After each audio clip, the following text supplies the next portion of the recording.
Let's create some wood material. I've searched the internet for some high resolution wood images, and this is what I've come up with. These are raw, unedited, untileable textures. Photographs, actually. When you're searching for source images, always try to find the largest files possible, so you have something to work with. For wood, often you will find nice images on manufacturers of wooden floors, parquet, laminate flooring, or whatever. So here are some of the images I've found.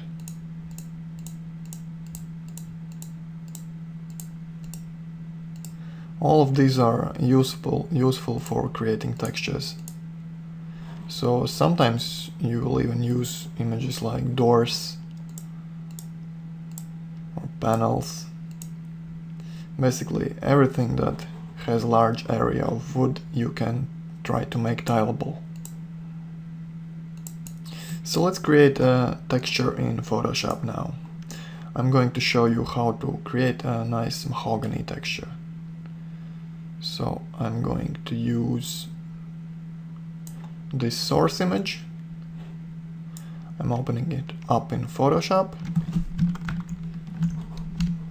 It has a pretty nice high resolution.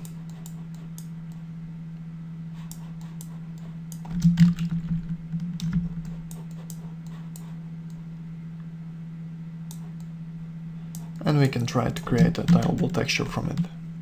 So first, create a new file.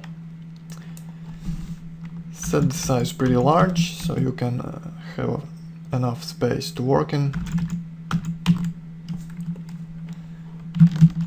And now,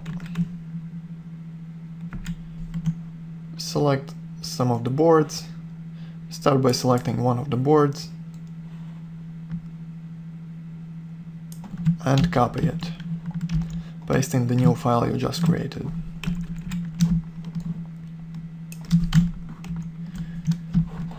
So we're going to create a tileable texture that emulates a few boards glued together. In cabinet work, in furniture making, it is very common to use multiple boards glued together instead of one large board. This gives structural stability to the wood and is also easier to create. Well, not easier, but cheaper. So we're going to try to simulate just that.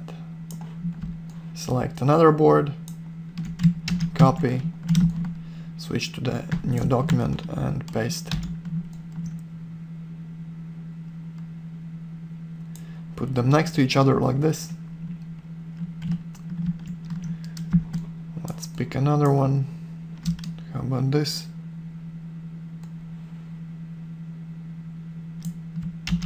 Copy, switch to this document and paste.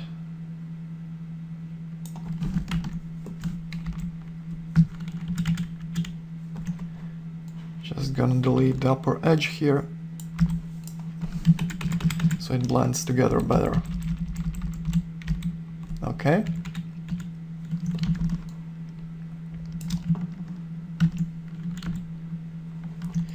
What else can we use?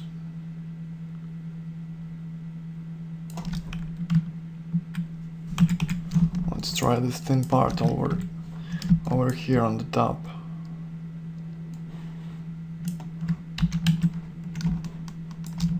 And paste. So now select the first board you pasted here, duplicate the layer,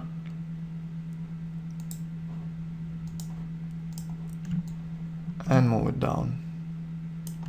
Let's rotate it 180 degrees.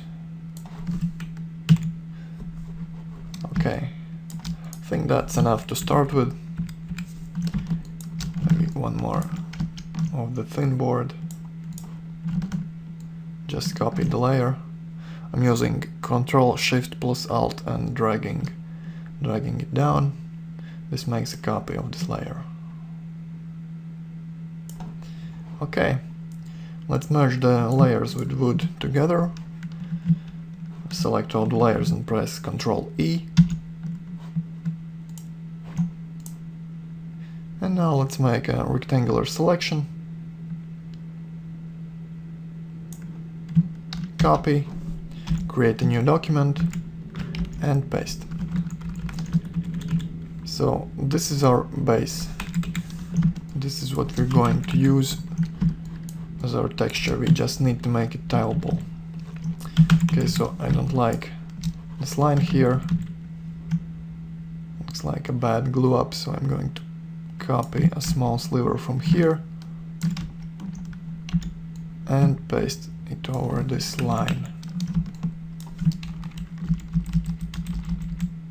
Okay, looks good. Merge it down. Now let's try to make it tileable. So we don't really have to worry about it making tileable vertically, just need to fix the horizontal tiling. I'll show you. So if you use the offset filter now, set the horizontal offset to 0 and change the vertical offset, you can see it's very hard to see the seam because it is disappearing. It looks like the boards are just continuing. So we just need to fix the horizontal tiling. You will notice that when I increase the tiling horizontally, there is a seam in the middle here. So first, select everything and copy. Now use the offset filter, try to get the seam about the middle of the image and press OK. Now paste.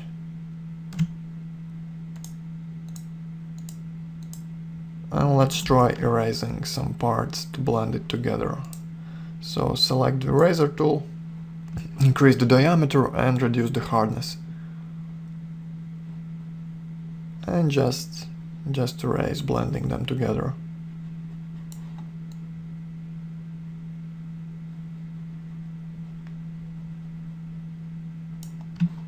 Okay, blended pretty nicely.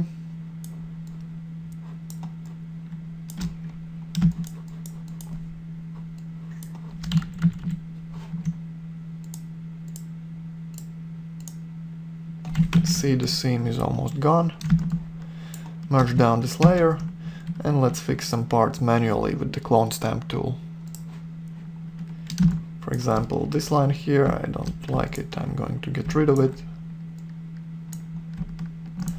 Just pick the source somewhere similar in the color and draw over it. What else? Over here, let's blend it smoothly.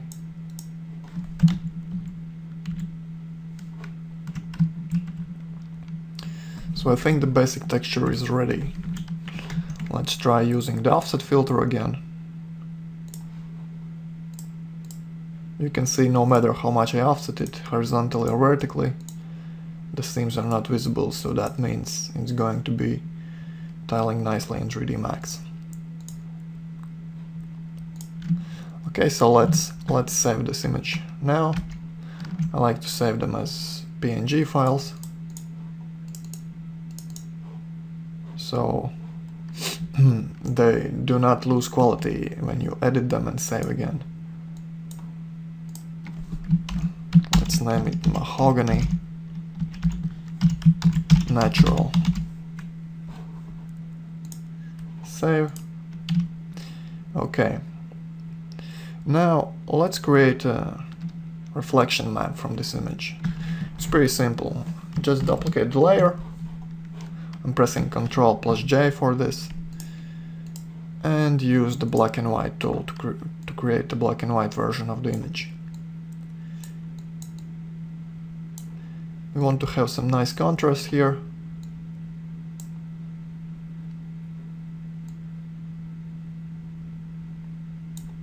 Okay, and let's create more contrast by using the curves tool. To make it more contrasty, create an S shape with the curve. This boosts the highlights and makes the shadows darker.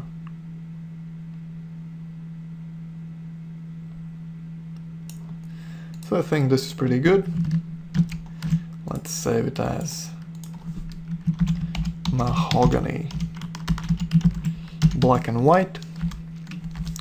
And we're going to use this map as a reflect map and as the bump map as well. Okay, now I'm going to show you how to create some more variations of this texture. Simply duplicate the layer so you don't use the original one, and let's change the colors a bit. First, let's give it some more contrast. Okay. Now use the hue saturation tool. I brought it up by pressing Ctrl+U. And let's change the shift the hue a bit. Make it more yellow, a bit less saturated. Okay. So compared to previous version, this is nice. Let's make another one. Duplicate the layer. Let's make this one darker. Use the curves tool again, bring it down to make it darker. Oh, looks pretty good. Let's make another version.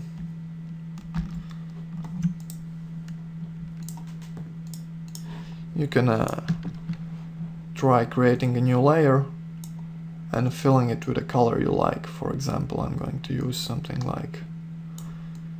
more yellow like this. Creating a new layer, filling it with color, use the bucket tool, and try the blending modes to see maybe you get some results you like.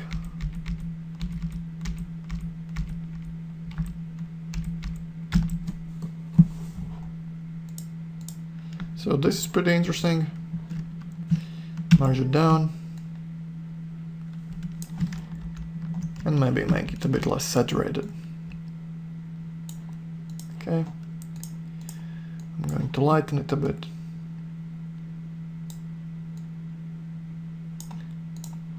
Nice yellow tinted mahogany. So we have a few variations of our texture. Let's just save them. Oops. For example, mahogany honey.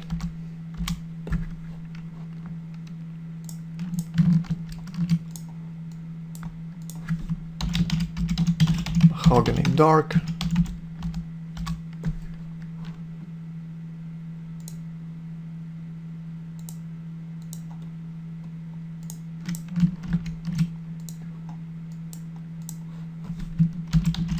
Mahogany medium.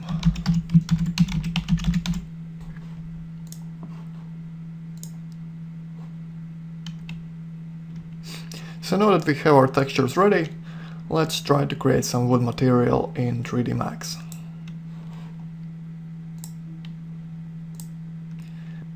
For this demonstration, I'm going to use this simple sideboard.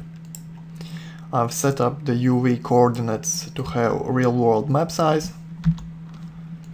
It's pretty useful for materials like wood, where the size of grain is essential to realism.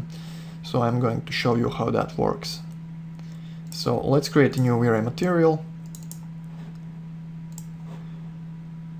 Set up the diffuse slot as our mahogany medium map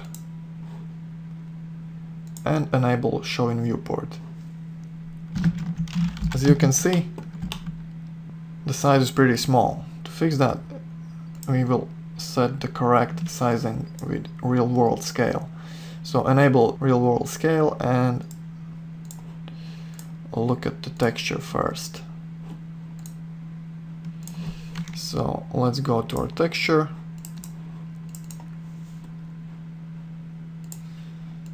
And we need to estimate the rough size of the texture. So it looks like the board would be about 1.5 meters long to something like, I don't know, 120 centimeters high. So let's try that out. Set the size to 150 to 120. And I think it looks pretty reasonable. The size is something like you would see on a real piece of furniture. So if the grain is too large, you can increase the size, decrease the size, but this is not too realistic. The grain is too small now, so let's stick to my first estimate of 150 to 120. So when you use this material on other objects with a real-world map size enabled, it will scale the grain correctly. Okay, so we've set up our diffuse map. Let's make a render. So our diffuse looks pretty good. I think we can move on to the reflect slot. I'm going to show you a real-world example of a piece of wooden furniture up close. So look at the reflective area over here. You can see that the wood is not reflecting evenly. So this is reflecting more and the dark lines are reflecting less. So this is where our black and white mahogany map comes into play. So let's assign it as the reflect map.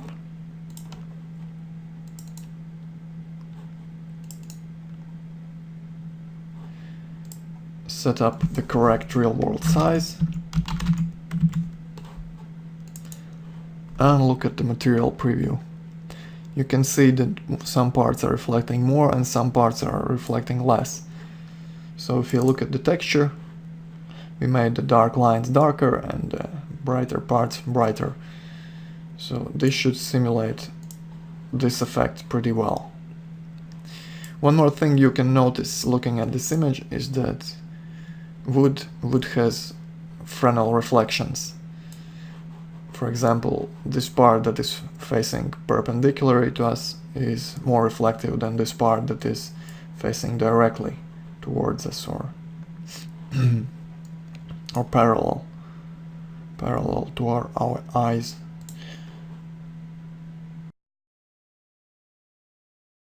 So let's enable Fresnel reflections and set the Fresnel IOR to something like 3.5.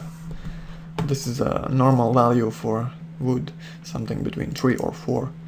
Just experiment to get the result that seems good to your eye. Okay, let's reduce the reflection glossiness a bit and try a quick render.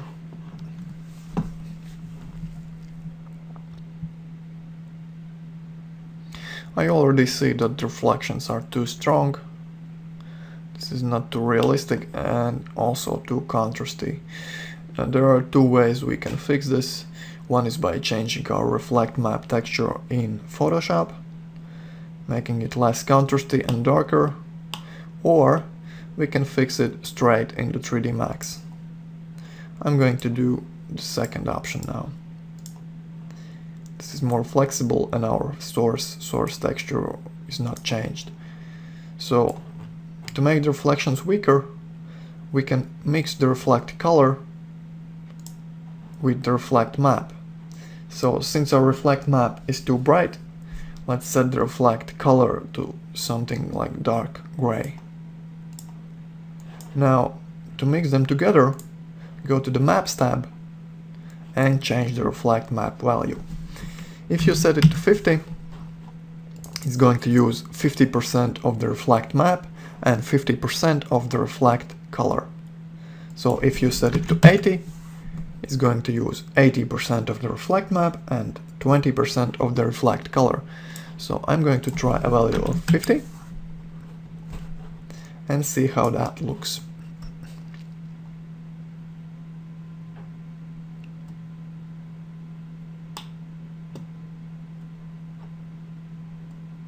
I think this looks better. Looks like a nicely lacquered mahogany sideboard.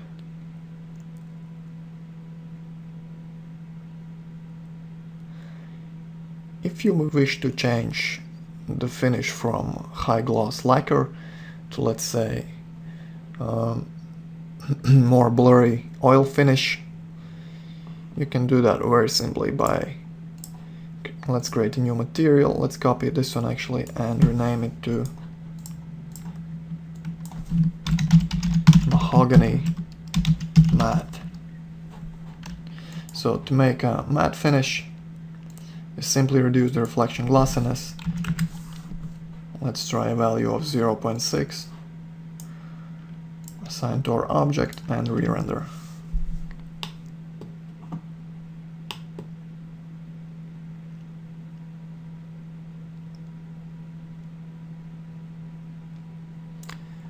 I guess this is a bit too much.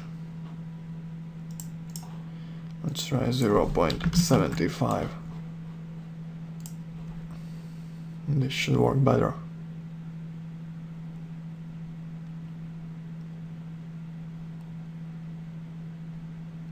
Okay, you can see that the reflections are much less sharp now, and it looks like a nice matte finish.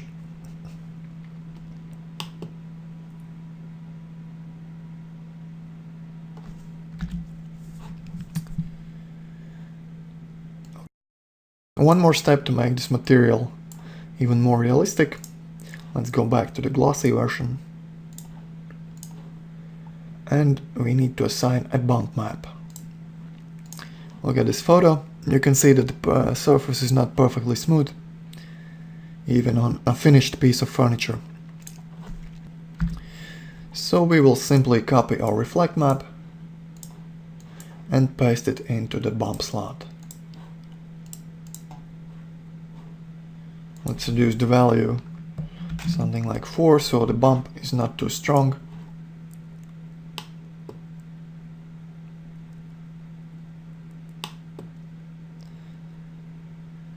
And when you look at the render, you can see some bump in the reflections.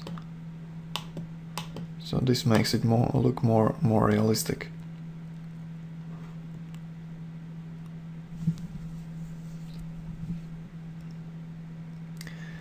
Okay, so that's basic lacquered wood material and a basic matte wood material.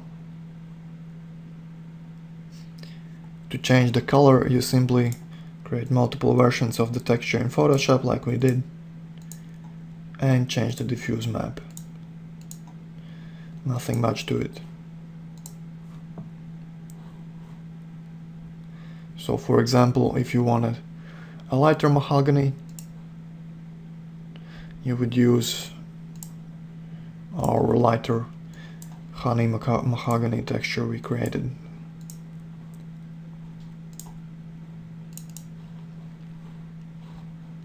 Like this. Simply change the texture, and that's all what's needed for changing the color. You can even create colored versions in Photoshop by changing the hue.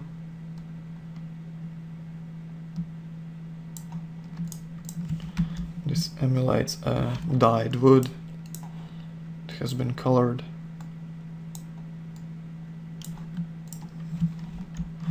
Basically, you can use any color you like. So, while this material is nice, it is a bit boring. I'm going to show you an example of an old cabinet. So look at this wood. Look at the nice patina. Look how the deeper parts are darker. All the profiles, all the carvings are darker. This wood looks much more interesting than our simple lacquered mahogany. We can emulate this effect by using V-Ray Dirt Map, and I'm going to show you how to do it now. Copy the material to another slot. Mahogany, antique. So let's try to create some darker parts on our material. So to do that, we're going to use V-Ray Dirt Map. So click on the diffuse map and change it from bitmap to V-Ray Dirt. Make sure you keep the old map as submap and move it from the radius slot to the unoccluded color slot. So let's look at the default, how it looks with the default settings.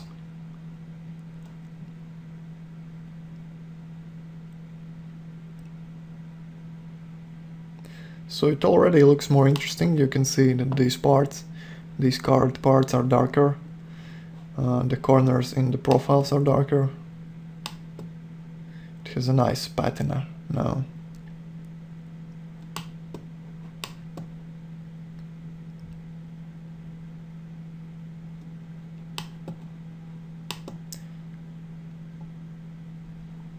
So maybe we don't want the dark parts to be as dark as in this example. So we can change the occluded color. This is the color that controls how the dark parts look. We can change it to something like very dark brown.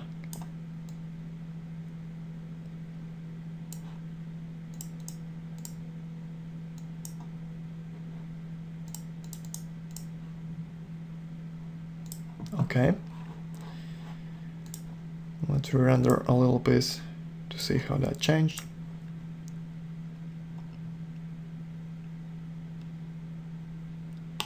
Okay, it looks more realistic now. It's not black. It's nice and brown. So if you wish to make this V-Ray Dirt effect stronger, there is no direct control that allows you to do that. Well, but there is a little trick you can use to achieve this effect. First, let's increase the subdivs to get a smoother result. And now go back to the material, to the upper level of the material, and copy the map from the diffuse slot. It is the V-Ray Dirt map. So we copy it, and now we just paste it into the same dirt map's unoccluded color slot. This kind of layers it one on top of other. So let's try to re-render.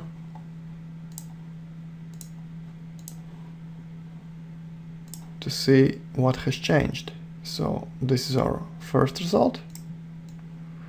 And here's going to be our second result with two V-Ray Dirt maps, one into each other.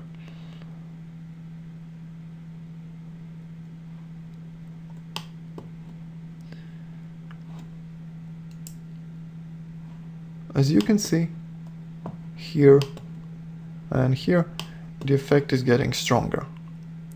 You can make it even stronger by going deeper into the V-Ray Dirt map and pasting again. So basically you can layer as many of these as you want to get a very strong antique effect.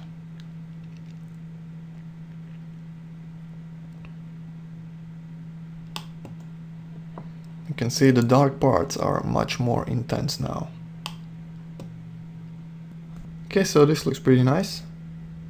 I'm going to show you how this material looks in the new Slate material editor, so you can better understand what's going on. So this is our material. It has a simple reflect map and a simple bump map. And into the diffuse slot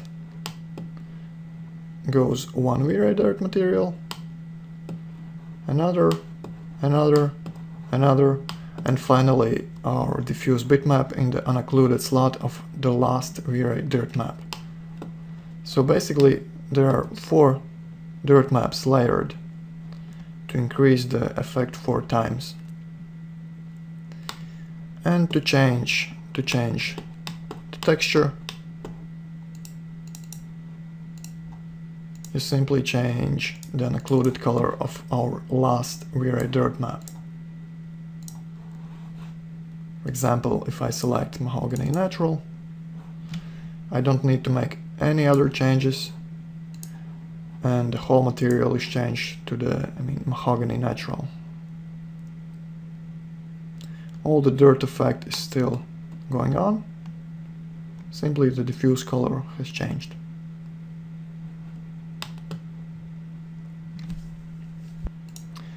Okay, let's change it back to our honey mahogany. And now I'm going to show you another trick. Go back to the compact material editor. And now I'm going to show you how to simulate worn edges on this material. So let's try to make it a bit blurrier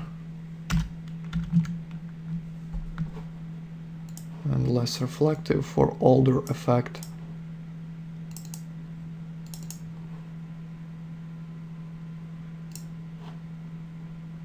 So I'm going to render one version without the worn edges, and then I'm going to show you how to add them.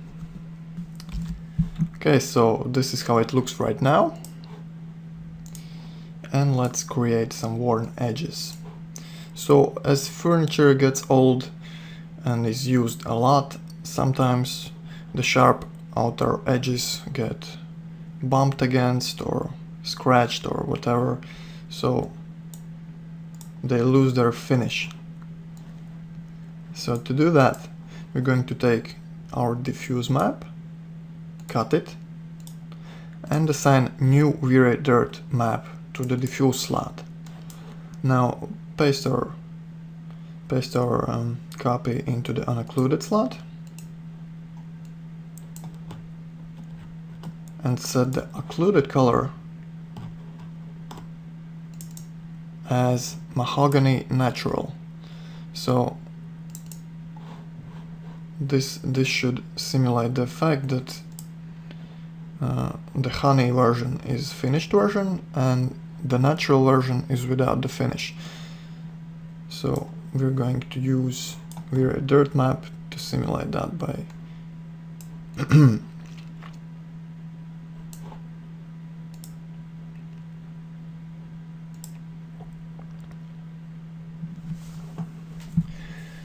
So V-Ray dirt works two ways. It can work on the inner corners or it can work on the outer corners. To simulate worn edges, we need it to work on the outer corners. So there is an option for that. It's called invert normal. Okay, let's enable it. So the occluded color will occur on the outer edges. Let's set a bright color as our occluded color to see how it looks. This is much too strong. Let's reduce the radius to 0.5.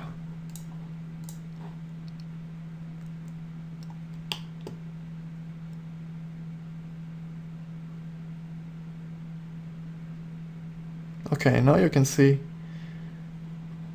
the V-Ray dirt working on the outer edges.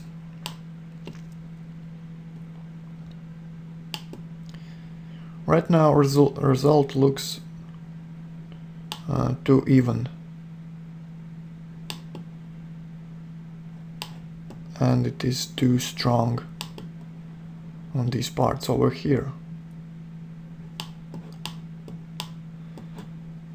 So sometimes when you want to create this effect, you might have to use two materials for it.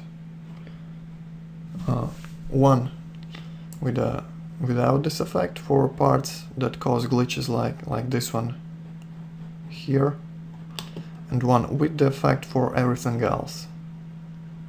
So I'm going to copy it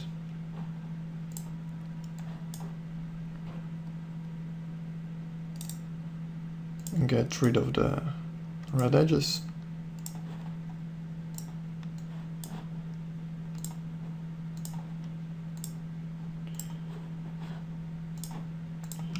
and assign this new material without the effect to the inner parts of these panels. I'm just adding an edit poly modifier, selecting the faces that are causing problems,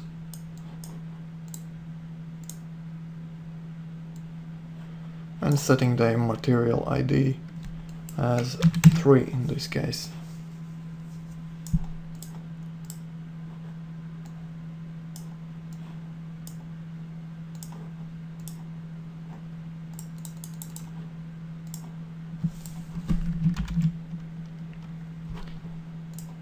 Okay, so let's look at our test rendering. Re-render. Now you can see that the inner parts of the panel are not affected by this.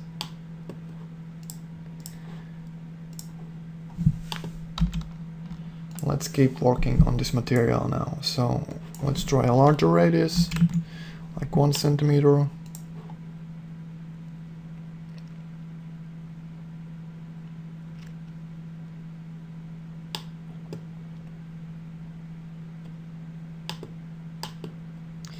This should work pretty well.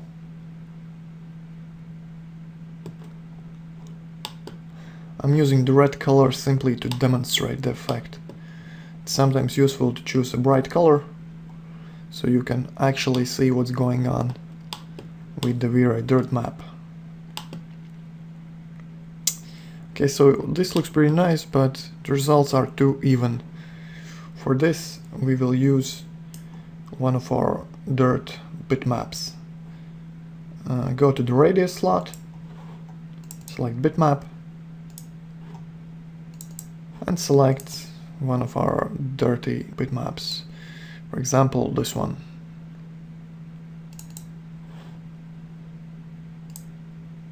Okay, let's re-render.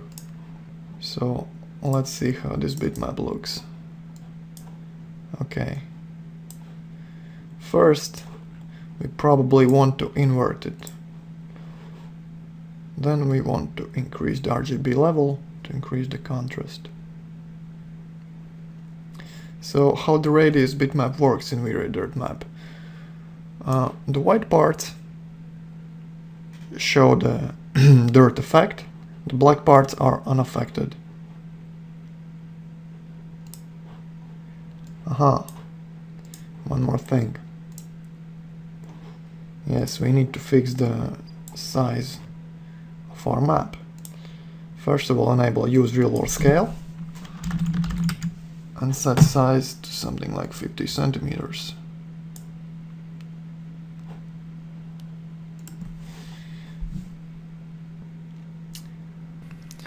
So now the effect is much too weak. I guess I should try going back to the original output settings, invert it back so the white parts are larger, and set the RGB back to 1. Okay, yes.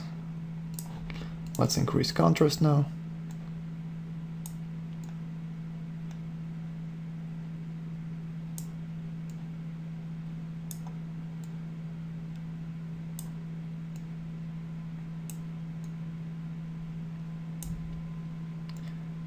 So the RGB level makes it brighter, while RGB offset gives it more contrast.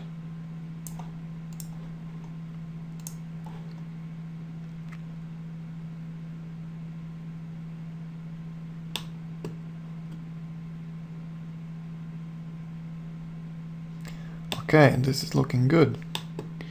I like it.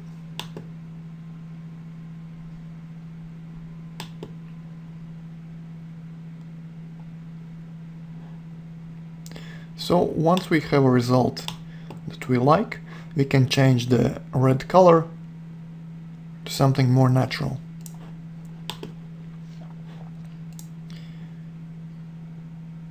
I'm going to increase the subdivs for a smoother result and set the occluded color as our natural mahogany texture.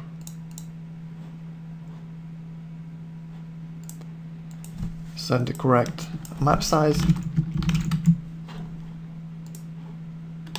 and try a quick render.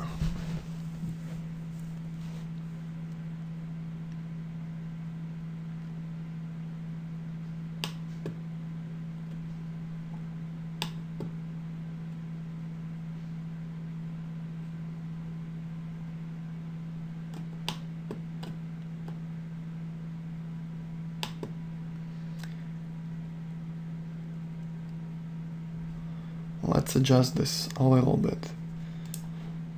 The effect is not seen because the color variation between the occluded color and unoccluded color is not too big.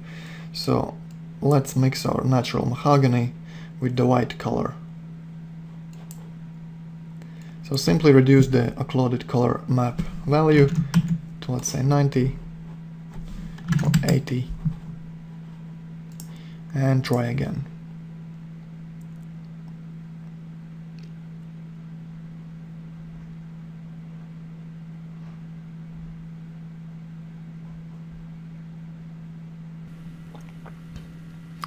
So it looks like I've accidentally mixed it with the red color, when in fact I should have changed the red to white or something other light colored.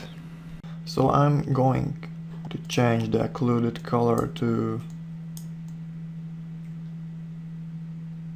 something like this and mix it at 50.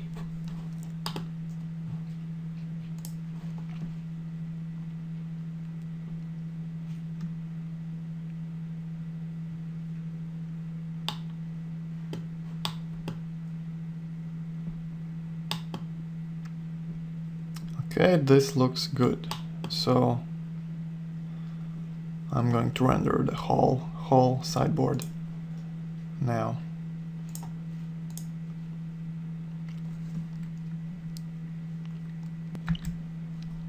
Looks pretty nice. So let's compare it to our clean version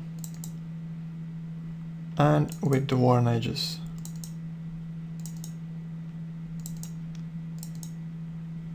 So that's a pretty nice antique material. If you want to go even one step further, you can add dust. I'm going to show you how to do it. So copy this material, rename, and what we're going to do is take this material we have right now and use it as the base material for V-Ray blend material. Keep all material as submap, and we're going to add one simple coat material. Create a V-Ray material in the coat material slot, leave it diffuse as gray, and increase the roughness to 0.8 for a nice dusty look. So right now it looks like this. It's blending 50% of the base material with 50% of the coat material. What we want to do is blend the coat material only on the surfaces that are facing up, like so. Dust usually settles on the surfaces that are pointing up, so that's what we want to simulate. So let's set up our blend amount as a fall-off map. So change the fall-off type to towards away and try some different fall-off directions.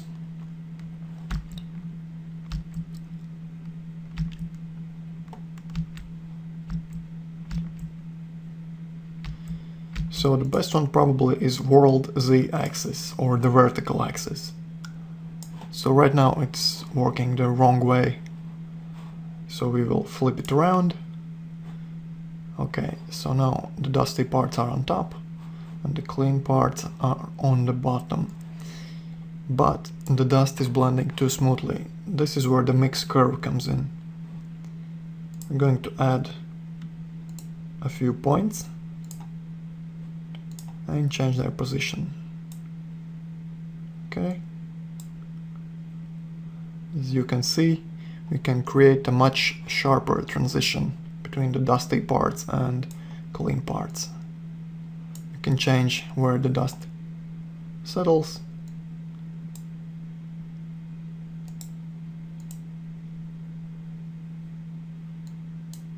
Let's leave it as corner for a sharper transition. And let's see how it looks.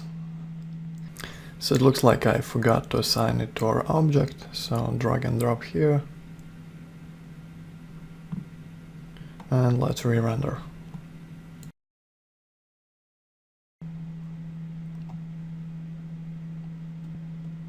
You can see that all the parts that are facing up are now simply gray. Extremely dusty. So you can use this technique to add dust to any material. Simply use a V-Ray blend material and a gray coat material with fall of map as the blend amount. So if you don't want dust to be so dense, like it is now, you can change either the curve by bringing this up,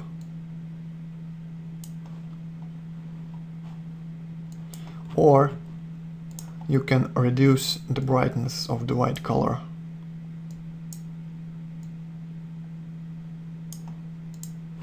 I think this should be okay.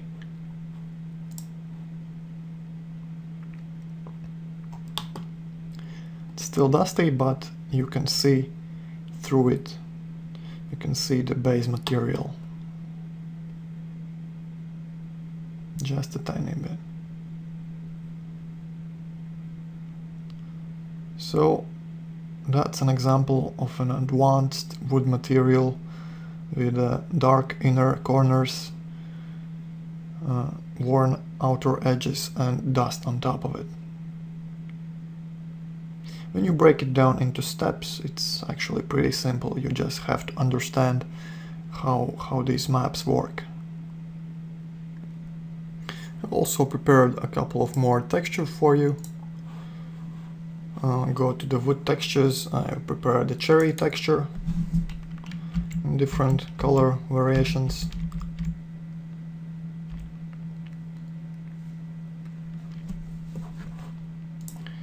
I've prepared a maple texture.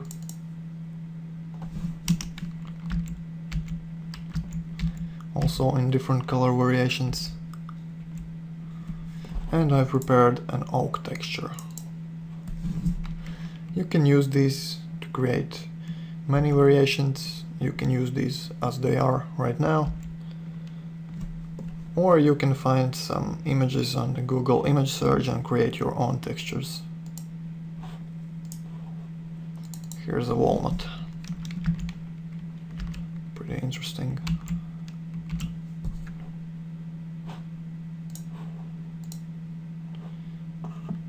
So that's it for wood materials.